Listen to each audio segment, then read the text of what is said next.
ભરૂચના વાગરા તાલુકાની દહેજ જીઆઈડીસીમાં આવેલ કોરિએન્ટલ કાર્બન કંપનીમાં સ્થાનિક કર્મચારીઓના વિવિધ પ્રશ્ને સ્થાનિકો અને સરપંચોએ કલેક્ટરને આવેદનપત્ર પાઠવ્યું હતું.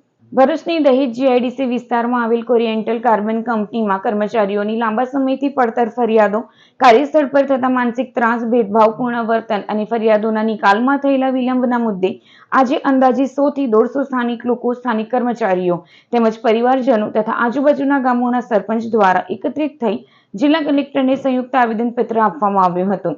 આવેદનપત્રમાં જણાવવામાં આવ્યું છે કે સ્થાનિક કર્મચારીઓ દ્વારા કંપનીના એચઆર વિભાગ સમક્ષ અગાઉથી લિખિત ફરિયાદો, વ્યક્તિગત જવાબો તથા જરૂરી પુરાવાઓ રજૂ કરવામાં આવ્યા હોવા છતાં આજ દિન સુધી ફરિયાદોનો કોઈ નિકાલ કરવામાં આવ્યો નથી.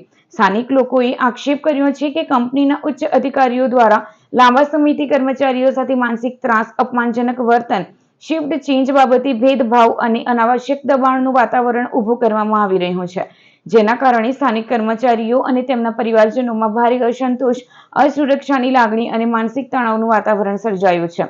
આથી સમગ્ર મામલાની નિષ્પક્ષ તપાસ કરાવવા અને જવાબદારો સામે પગલાં ભરવાની માંગ કરવામાં આવી છે. માંગ ન સંતોષાય તો આંદોલનની ચીમકી ઉચ્ચારાઈ છે. દેવસી દહેજ, સૌપ્રથમ તો પ્રિન્ટ મીડિયા અને ઇલેક્ટ્રિક મીડિયાનો ખૂબ ખૂબ આભાર કે આપે અમારા યુવા ક્રાંતિ ગ્રુપના પ્રશ્નને વાચા આપવાનો પ્રયત્ન કર્યો છે. આજે યુવા ક્રાંતિ ગ્રુપ આપ જોઈ રહ્યા છો, લગભગ આજુબાજુના 20 થી 30 ગામોમાં સતત સંપર્કમાં રહીને ગામના જે મુખ્ય યુવાનો છે તેમનો સંપર્ક કરીને જે પ્રાણ પ્રશ્નો છે એને વાચા આપવાનો પ્રયત્ન કર્યો છે. તેમાંનો એક મુખ્ય પ્રશ્ન અત્યારે સળગ તો કહી શકાય, તેમાં કાર્બન કોન્ટિનેન્ટલ કંપની દ્વારા તેમના કર્મચારીઓનું સતત માનસિક ટોર્ચર અને શોષણ કરવામાં આવ્યું છે, જેના આધાર અને પુરાવાઓ પણ છે.